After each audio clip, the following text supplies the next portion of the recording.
네, 미국이 일본산 수입품에 대한 상호 관세를 15%로 낮추는 협상을 타결지었죠. 이어서 유럽연합 EU와도 15% 관세를 부과하는 무역 합의에 근접했다고 합니다.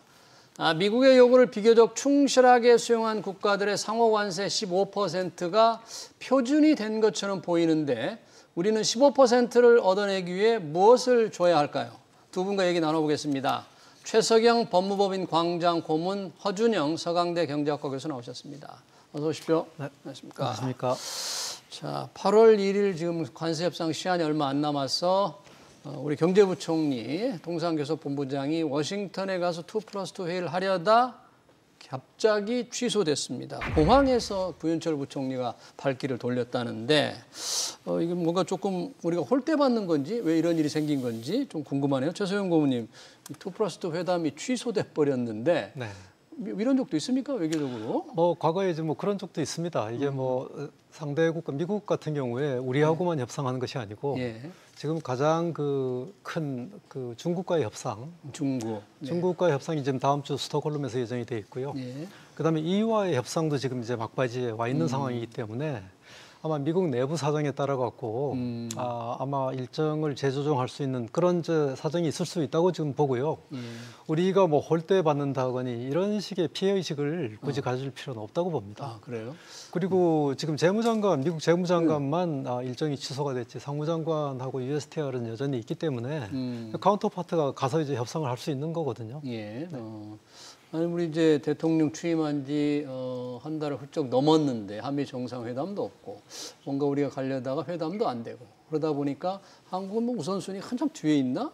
우리 정부가 좀 제대로 대접을 못 받나 하는 생각이 조금 들기도 하는 분들이 있다고 그래요. 그러니까 요 생각의 흐름이 뭐냐면 저희 G7 저번 회의 때 이재명 대통령이 트럼프랑 이제 회담이 안 됐고 그다음에 최근에 미성락 안보실장께서 미국에 가셨는데 마르코 루비오 카운터파트 미국 국무부 장관 못 만나고 왔다라고 합니다. 이런 것들이 전반적으로 쌓이다 보니까 아무래도 미국이 조금 한국을 전략적으로 좀 패싱하고 있는 것이 아니냐. 다르게 생각해 보면 관세 협상에서 조금 우위를 갖기 위해서 한국을 조금 길들이는 거 아니냐라는 생각들을 좀 하시는 것 같은데요.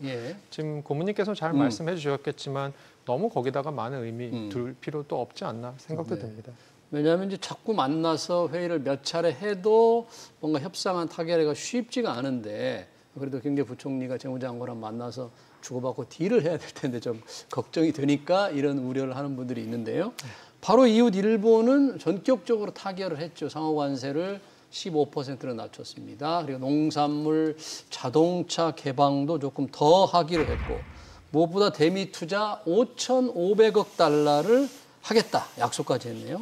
이런 미일 합의 어떻게 총평을 우리가 내리냐면 어떻게 봐야 됩니까? 일본이 잘한 겁니까? 예, 지금 일본, 미국 양쪽이 다 윈윈하는 결과가 만들어졌다고 저는 봅니다. 일단 일본으로서는 관세 폭탄을 빨리 피해야 되고 미국 입장으로서도 지금 여러 나라하고 협상을 하고 있는데 일본같이 큰 나라하고 협상을 타결했다는 걸 대외적으로 알리는 것이 다른 나라 협상하는데도 굉장히 중요한 의미가 있거든요. 그렇기 때문에 지금 8월 1일 다음 주 그 데드라인 전에 일본하고 협상 타결을 지금 발표한 건 양국이 다 이제 윈윈했다고 볼 수가 있습니다. 이번 협상 결과를 쭉 보면 일본이 미국한테 준 것은 투자 확대, 5,500억 달러. 그다음에 이제 수입 확대, 보잉 비행기를 사고, 미국 자동차 트럭 사고. 그다음에 쌀도 수입하고 이제 이런 식으로 수입 확대하고 이걸 이제 미국한테 주면서 상호 관세를 25%에서 15%로 낮추고 그다음에 자동차 품목 관세를 또 25%에서 15%로 이제 낮춘 거거든요. 자동차 품목 관세도. 그래서 전체적으로 볼 때는 일본에서는 일본 자동차 수출이 이제 굉장히 큰 비중을 차지하기 때문에 일본은 지금 선방했다. 이런 이제 평가를 하고 있고. 또 반면에 미국 자동차 업계 쪽에서는 일본한테 양보를 너무 많이 했다. 품목 관세 양보 안 한다고 그동안 얘기를 했는데 일본한테 양보했다. 이런 식의 평가가 지금 나오고 있는 것 같습니다. 네, 그래요. 다만 그동안에 지금 여러 가지 보도도 많이 됐습니다만은 지금 이제 발표된 내용들은 무역하고 투자에만 국한된 것인데 실제로는 협상하는 과정에 방위비 문제라든가 방위비, 환율 문제라든가 그런 얘기는 지금 아직 없는 거죠. 예, 이런 부분들이 아마 협상을 하고 일정한 부분에 합의에 도달하지 않았나 이렇게 추측을 하고 있습니다. 아, 그래요? 좀 여러 가지 부분을 말씀을 해주셨는데 우리가 좀 관심을 갖는 것은 미일 합의가 우리하고 산업 구조도 비슷하고 뭐 대미 무역 흑자도 비슷하기 때문에 결국은 미국의 요구가 일본에 대한 요구가 우리 요구 아니냐. 그런데 우리가 줄 게 일본은 지금 쌀, 농산물 우리가 굉장히 민감하게 지금 생각하는 분야인데 일본이 쌀 특정 농산물 개방을 조금 더 하기로 한 거는 일본은 그럴 여유가 또 있는 겁니까? 쌀을 좀 더 열어줄 수 있는 상황이? 네, 아무래도 쌀 같은 경우는 우리나라가 그 저율 관세를 일정 쿼터를 하고 있습니다. 우리는요? 5개 국가에서는 예를 들어 미국하고 중국, 베트남 포함해서 5개 국가에 대해서는 1년에 41만 톤 정도까지는 관세를 굉장히 낮춰서 수출하고요. 예. 나머지 초과분에 대해서는 관세율을 500% 넘게 매겨서 우리가요? 국내 산업을 네. 또 보호하는 정책도 한편으로 하고 있고요. 네. 근데 이게 문제가 뭐냐면 나라별로 쿼터가 딱 정해져 있습니다. 그래서 우리가 미국에 대해서 저율 관세를 수입할 수 있는 쌀이 1년에 13만 2천 톤 정도 되는데 네. 그럼 예를 들어서 요거 이제 이런 조항이 일본에는 없습니다. 아, 일본은 국별로 쿼터가 나눠져 있지 않군요. 않습니다. 네네. 그래서 우리는 요걸 WTO랑 협약을 맺어서 하고 있는 건데 그럼 이제 우리가 미국에서 쌀 수입을 조금 더 하려고 한다면 고율 관세 맞고 수입하는 건 아무 의미가 없잖아요. 그럼 결국 저율 관세를 해줘야 되는 건데 그렇게 됐을 때는 요 다른 상대국들한테 다 협약을 다시 받아내야 되고 이런 과정들이 필요하다고 지금 알려져 있습니다. 예. 그런 측면에서는 뭐 쌀을 단순히 우리나라 농민들의 뭐 아니면 우리나라 식량 안보의 측면에서도 중요한 측면이 있지만 이렇게 제도적으로도 조금 어려운 부분이 있다라는 거고요. 근데 사실 이거는 뭐 하려고 하면 할 수는 있는 부분 같습니다. 정부의 의지가 들어가는 부분인 것 같고요. 소고기 네네. 같은 경우는 조금 더 감성적인 게 크죠. 아무래도 저희가 2008년에 광우병 사태 겪으면서 30개월 이상 소고기에서 광우병이 심지어 2023년까지도 케이스가 미국에서 나오고 있는데 예. 그럼 그렇게 봤을 때는 30개월 이상의 소고기를 수입하는 게 일종의 국민의 건강권으로 가는 것이 아니냐. 그때 막 굉장히 많은 분들이 또 길거리로 나오셔서 그럼요. 시위도 하시고 했던 기억이 네. 있지 않습니까? MB 정부가 거의 근데 이제 흔들었죠. 30개월 이상 같은 경우는 저도 조금 알아보니까 요거 구이용으로 많이 쓰지는 않고요. 미국 내에서도 30개월 이상 소고기는 보통 패티를 만드는 가공육으로 많이 쓴다고는 합니다. 그런 측면에서는 가공육으로 쓰면 사실 구이용보다는 조금 더 몇 개월, 원령 몇 개월 된 건지가 좀 티가 덜 나고요. 아무래도 오래된 소고기다 보니까 뭐 냄새가 날 수도 있고 그래서 그렇게 처리를 한다고 하는데요. 지금 그런 측면에서 우리나라 뭐 가공육 시장 같은 경우는 조금 위협을 받을 수 있는 부분도 실제적으로 있을 수 있을 것 같습니다. 네, 지금 이제 일본의 합의 과정에서 쌀과 일부 농산물을 수입을 하니까 우리의 경우에는 쌀, 문제가 된 30개월 이상의 소고기에 대한 개방 압력이 미국이 강할 경우 어떻게 할 거냐? 지금 그 부분에 대해서 이제 허 교수님이 이제 일반 정리를 해주셨는데 우선 정부는 그 두 부분은 방어하겠다는 입장인데 방어를 하다가 다른 부분을 더 양보를 해야 될지도 모르는데 이 두 부분은 정말 우리가 꼭 지켜야 되는 그런 뭐 사수해야 되는 그런 선입니까? 쌀과 30개월 이상 소고기는? 네, 일단 이제 어떤 정치적 민감성 이런 것이 이제 크기 때문에 일단 정부 쪽에서 이제 방어를 할 수밖에 없는 상황이고요. 그리고 이제 쌀하고 쇠고기 이외에도 다른 농산물 수입을 할 때 우리가 이제 뭐 가장 합리적이라고 할 수 없는 그 신축성을 보일 수도 있는 부분이 일부 있다고 저는 봅니다. 뭘까요, 그런 부분? 예를 들어서 우리가 이제 외국의 과일 같은 걸 수입을 할 때, 과일. 우리가 이제 국내에서 이게 관세 문제가 아니고. 검역 기준을 굉장히 까다롭게 적용을 할 수 있습니다. 우리나라 같은 경우에는 소위 말해서 이제 수입할 때 그 위험 평가 8단계라 그래서 위험한지 않은 예를 들어서 외국의 과일 수입할 때 이것이 이제 병충해가 같이 들어와서 전염 효과가 생길 우려가 있는지에 대한 평가를 8단계를 거쳐서 하는데 우리나라가 예를 들어서 지금 미국 같은 경우에 지금 사과 수출을 하겠다고 의사를 표시한 지 한 30-40년 됐는데 아직도 그 평가가 안 끝나 있다고 하는 게 30-40년 동안에 지금 평가를 하고 있는 거예요? 네, 그런 부분은 일부 이제 전문가들 사이에서는 너무 과도한 부분이 아니냐. 농가를 의식해서 이게 지금 안 하는 거네요. 당연히 그렇습니다. 이게 농가가 안고 있는 어떤 민감성 때문에 그걸 이제 평가가 이제 지연이 되고 있는 상황인데 과연 그것이 합리적이냐 이런 이제 분석이 있을 수가 있습니다. 예, 그런 부분들을 조금 우리가 검역 기준을 비관세 장벽을 조금 낮춰서 수입을 하면 때에다 계절에 따라서 과일 가격도 올라서 비싸서 사 먹지도 못하는데 소비자들은 좀 괜찮을 것 같은데요. 네, 그렇습니다. 이게 항상 이게 우리 무역할 때 보면 생산자는 단합이 돼 있지만 소비자는 분열이 돼 있기 때문에 소비자의 목소리가 크게 이제 전달이 못 되는 그런 이제 문제가 있습니다. 네. 자, 미일 관세 잠깐 언급을 해주셨는데 농산물 외에도 지금 자동차 부분이 일본이 15%가 됐습니다. 품목별 관세는 정말 처음에는 뭐 협상 대상이 아니라고 했는데 우리가 만약에 15%보다 높게 되면 우리도 자동차가 반도체에서 대미 수출 주력 품목이잖아요. 수출에 큰 타격이 올 수도 있을 것 같은데 이 부분 참 심각한 것 같아요. 네, 맞습니다.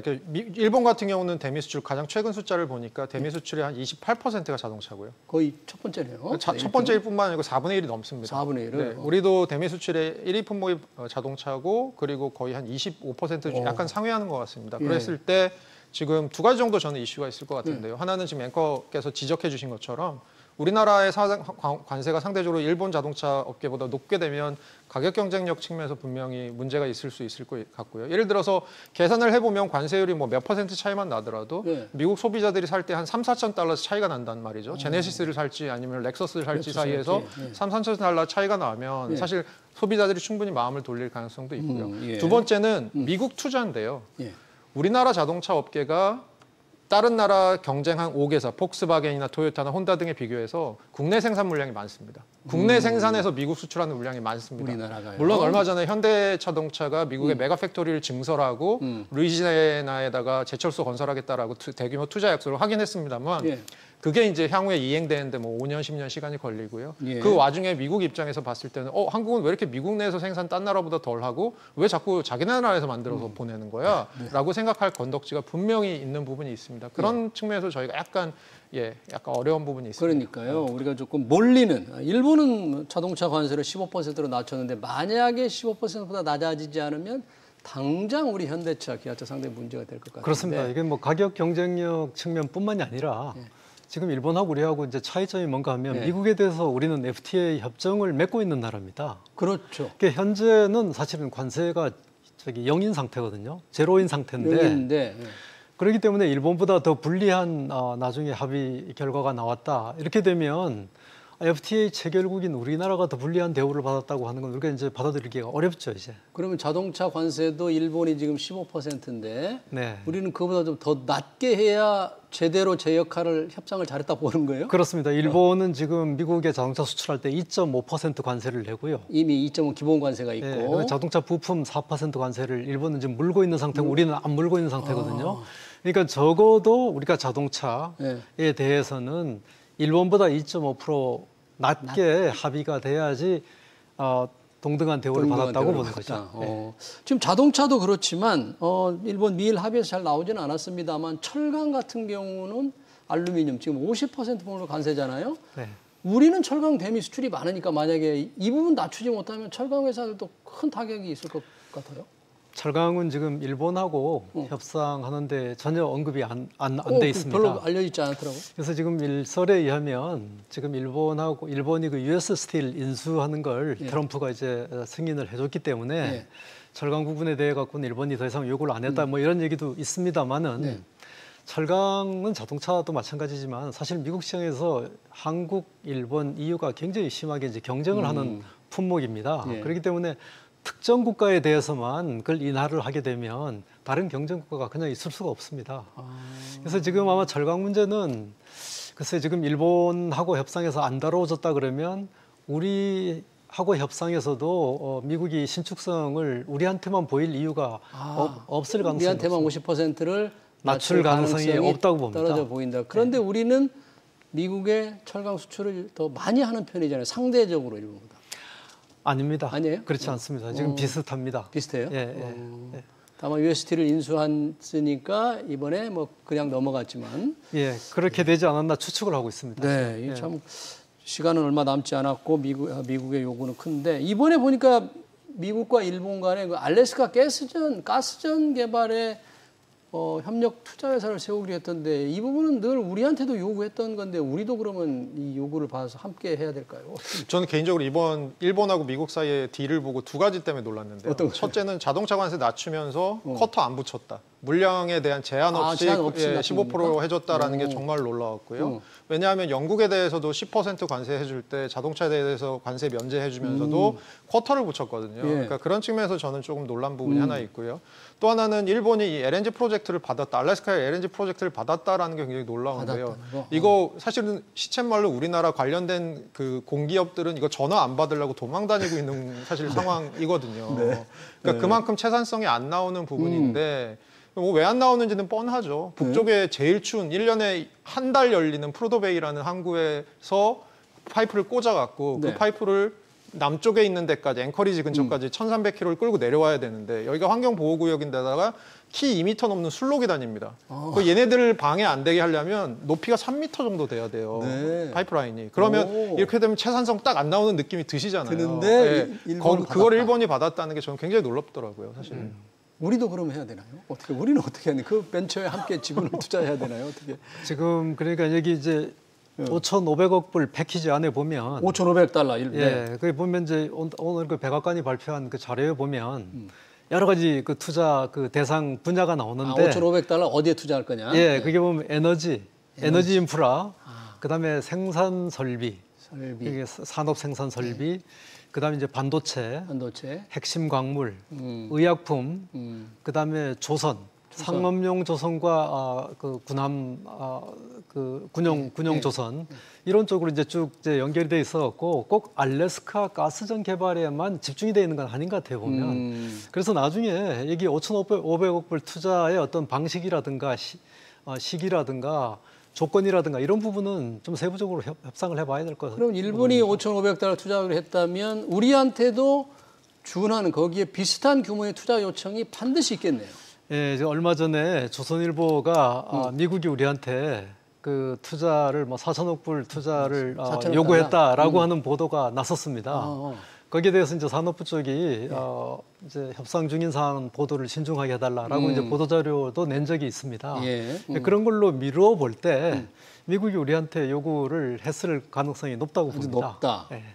$4천억 만약에 요구했다면 일본은 $5,500 약속했는데 우리는 어떻게 해야 될까요? $4천억라는 거는 뭐 우리 규모가 우리한테는 감당하기 어려운 수준의 규모 아닙니까 이게? 네, 그래서 제가 한번 계산을 해봤더니 2024년 기준으로 일본의 GDP가 달러로 보면 한 4조 2천억 달러 정도 되고요.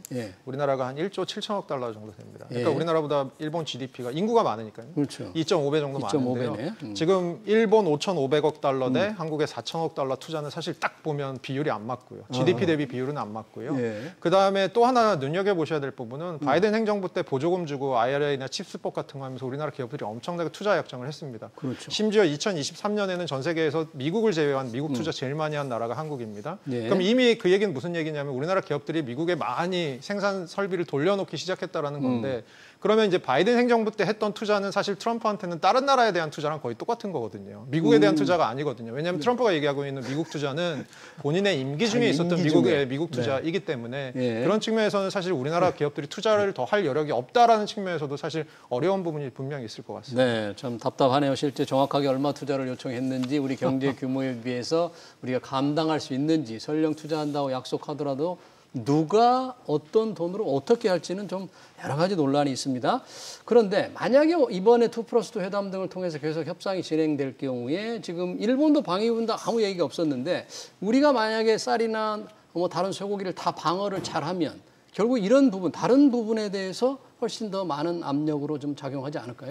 그렇습니다. 협상 테이블에 주고받기 하는 게 이제 협상의 이제 본질 아닙니까? 그럼 우리가 이제 방어를 하려고 하면 못 주는 거, 상대편 요구하는 걸 못 주게 되면 상대편한테 다른 걸 내줘야 되는 상황이 당연히 될 수밖에 없죠, 이제. 그렇기 때문에 우리가 지킬 부분이 굉장히 강한데 상대편이 그 지킬 부분을 꼭 가지고 싶어 하면 다른 부분에 대안을 제시를 해줘야 됩니다. 그래서 아마 이게 이제 그래서 이제 농산물 문제라든가 혹은 뭐 이 투자 문제, 그다음에 다른 어떤 품목에 대한 수입 확대 이런 것들이 한꺼번에 같이 협상에서 돌아간다고 보시면 되겠습니다. 네. 지금 베센트 이번에 구윤철 부총리하고 만나려고 했던 베센트 장관이 일정 때문에 회담을 취소했지만 그런 얘기를 했잖아요. 8월 1일 협상 시한을 맞추기 위한 그 속도보다는 질 높은 합의가 중요하다. 이게 뭘 의미하는 겁니까? 제 해석은 어차피 시간이라는 게 이게 타임아웃이 언제 있을지는 미국이 정하는 거고요. 예. 그러면 협상 시간에 구애받지 말고 우리가 원하는 카드 들고 와라는 일종의 이제 프레셔로 보이고요. 사실 저희 입장에서는 뭐 고모님께서 어떻게 생각하실지 모르겠습니다만 지금 고모님 말씀하시는 대로 흘러갈 것 같습니다. 예를 들어서 일본 협상 타결되고 EU 타결되고 중국하고는 관세 유예 낮은 관세를 유예했던 거를 그러니까 계속 가지고 가는 거를 이제 계속해서 뭐 좀 더 관세를 낮춘 걸 유예할 수도 있고요. 그렇게 되면 이제 우리만 메이저 트레이딩 파트너 중에 우리만 이제 남게 되는 상황이 올 수도 있잖아요. 그러면 우리 입장에서는 더 초조해질 수도 있을 것 같고요.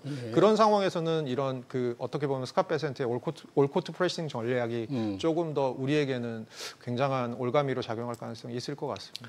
그런데 그 반대로 볼 수도 있는 부분이 지금 미국이 협상을 하고 있는 나라가 수십 개 국가거든요. 그런데 사실상 8월 1일까지 협상을 타결할 수가 없는 상태입니다.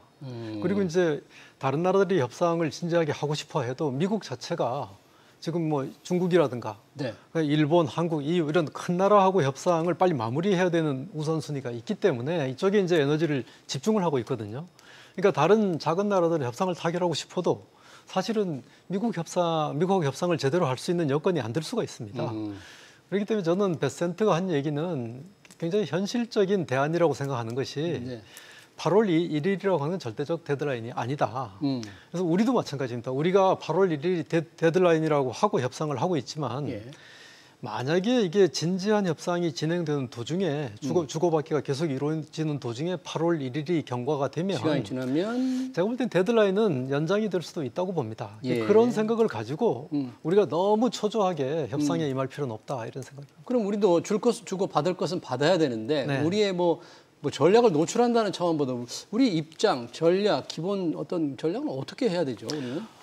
당연히 우리 협상 대표들은 전략이 있겠죠. 우리가 미국한테 제시할 카드가 있을 것이고, 뭐 당연히 우리 뭐 투자라든가 조선협력이라든가 뭐 원자력 협력이라든가 뭐 여러 가지 이제 가스 에너지 협력이라든가 이런 부분이 있을 수 있고, 그다음에 우리 뭐 수입 확대, 어떤 그 미국의 무역 적자 해소를 위한 여러 가지 이제 그 균형 무역 측면에 어떤 조치를 취할 수가 있을 것이고요. 연료용 작물, 소고기 대신 쌀 대신에 그런 걸 수입한다. 우리 농산물 같은 거 우리가 사실 그 동물용 사료 같은 건 다 거의 100% 미국에서 수입하거든요. 수입하려면 수입할 게 굉장히 많습니다. 그러니까 이게 무역 적자 해소를 위한 여러 가지 조치가 있을 수가 있고요. 그 대신 이제 우리가 또 요구할 수 있는 게 있겠죠. 이제 상호관세 얼마 이하로 낮추고 품목관세 얼마 이하로 낮추고 이런 부분이 이제 딜이 될 수 있겠죠. 과연 어떻게 될지. 우리가 지금 다급하게 미국과 협상 중입니다만 사실 관세 협상하면 미국과 중국이 고율 관세 145%까지 가면서 서로 협박할 때는 뭔가 전쟁이 날 것 같은데 지금 조용하니 지나고 있는 것 같습니다. 곧 회담이 있는데 미중은 지금 어떻게 돼가고 있어요? 그러니까 회담이 이제 다음 주에 아까 고모님 말씀해 주신 것처럼 미국이랑 중국이 스톡홀름에서 만나기로 한 회담이 예정되어 있고요. 그다음에 사실 그 전에 상호관세를 5월 11일 날 양국이 100% 넘게씩 상대국에 대해서 인하를 했습니다. 그럼에도 불구하고 지금 미국이 중국에 대해서 부과하고 있는 관세율이 한 48% 정도 되고요. 중국이 미국에 대해서 부과하고 있는 관세율이 한 28% 정도 됩니다. 어느 정도 숫자냐 하면 트럼프 취임 이전에 미국의 대중 관세율이 10.5%였습니다. 그렇게 봤을 때는 10.5에서 48로 올라가 있는 상황이니까 관세율을 낮추긴 낮췄습니다만 여전히 굉장히 부담이 되는 수준이다. 그래서 중국 내에서 지금 벌어지고 있는 얘기들을 좀 들어보니까 공산품들 수출하는 것들을 수출선을 약간 동남아시아 쪽으로 돌리고 있고요. 그러다가도 안 되면 중국 내에서 조금 가격을 덤핑해서 파는 식으로 이런 식으로 해서 팔고 있다고 합니다. 그러니까 한마디로 중국 경제 내에서도 지금 조금씩 관세 부작용들이 나타나기는 시작하는 것 같기는 합니다. 그럼에도 불구하고 미국이 사실 중국에 대해서 히토리 수출 통제 같은 거 풀어줘라고 하면서 관세 저번에 굉장히 낮춘 경험이 있잖아요. 그만큼 사실 히토리 같은 것들에 대한 중국 의존성이 높은 이런 상황. 아무래도 미국이 월마트 매대가 뭐 예를 들어 연말에 가서 빈다 아니면 히토류가 부족해진다 이런 것들에 대해서는 중국에 조금 분명히 약점을 가지고 있는 부분이 있기 때문에 겉으로는 강대강을 하고 있겠지만 속으로는 굉장한 물밑 작업이 있지 않을까라고 저는 생각하고 있습니다. 미국이 좀 고개를 숙이고 있는 겁니까? 중국에? 그렇게 봐야 되나요? 어떤 면에서 볼 때는 양쪽이 서로 이제 치고받고 하는 이런 상황이고 결국은 이제 미국에 대항해갖고 보복 조치를 취할 수 있는 나라는 중국밖에 없지 않습니까? 중국밖에 없습니다. 중국은 이제 그런 어떤 지렛대를 가지고 있는 상황이고, 그래서 이번에 이제 미중 간의 막 이제 격렬하게 이제 서로 대립하다가 타협을 어느 정도 하면서 주고받기 한 것이 중국의 어떤 히토류 수출 통제, 그다음 미국 반도체하고 첨단 기술 수출 통제 이 부분을 서로 맞바꾸기를 했단 말이에요. 근데 이것이 전부가 아니고 중국이 이제 대미 그 무역 흑자 축소를 하기 위한 여러 가지 어떤 수입 확대라든가 이런 다른 조치들이 많이 나올 겁니다, 앞으로. 그렇기 때문에 저는 양국 간에 고관세로 서로 극한의 대립을 했는데 이 극한의 대립까지 갔다라고 하는 건 타결하는 시점이 가까워졌다. 역설적으로 그렇게 생각할 수도 있습니다. 그래요? 그럼 이번 스톡홀름에 네, 그렇습니다. 뭔가 좀 합의가 좀 이루어질 가능성이 있는데요. 가능성이 좀 있다고 봅니다. 만약에 안 이루어진다면 예정대로라면 8월 12일 이후에는 원래 145%, 125% 관세가 다시 원상복귀가 됩니다. 예, 양쪽 다 지금 이제 어떤 배수진을 치고 협상하고 있다고 봐야 되겠습니다. 네, 그러네요. 네. 마지막으로 허준영 교수님, 지금 트럼프 관세 여튼 뭔가 뭐 잘 진행되는 것 같지만 불확실성 이런 상황에서 뉴욕 증시 좋고 우리 증시 좋고 관세 영향이 별게 없는 거예요? 투자자들이 조금 너무 이 관세를 과소평가하고 있는 거 아닙니까 이거? 뭐 생각을 해보면 지금 그만큼 미국 경제 펀더멘털이 받쳐주고 있고 뭐 이번 달 미국 CPI가 약간 튀기는 했습니다만 어쨌든 관세의 영향이 아직까지는 그렇게 크지 않은 상황에서 여전히 미국 경제가 뭐 펀더멘털이 나쁘지 않은 부분이 있으니까 그리고 더군다나 AI 기업들, M7 뭐 전반적으로 굉장히 기업들 실적이 잘 나오고 있는 상황이니까 뭐 미국은 그렇게 이해가 되고요. 우리나라 같은 경우는 신정부가 들어오고 재정 정책 적극적으로 하겠다. 그다음에 주주 친화적인 정책으로 코리아 디스카운트 해결 뭐 이런 것들이 벌어지고 있는 부분이 더 크지 않을까. 그럼에도 불구하고 저 시장은 끊임없이 관세에 대해서 힐끗힐끗 바라보면서 걱정은 하고 있는 상황이다라고 생각하고 있고요. 네. 알겠습니다. 미일 관세 협상 타결에 이어서 시한이 촉박한 미국과 한국의 관세 협상 관련 얘기 여기서 마치겠습니다. 지금까지 최석영 법무법인 광장 고문, 허준영 서강대 경제학과 교수였습니다. 고맙습니다. 수고하셨습니다.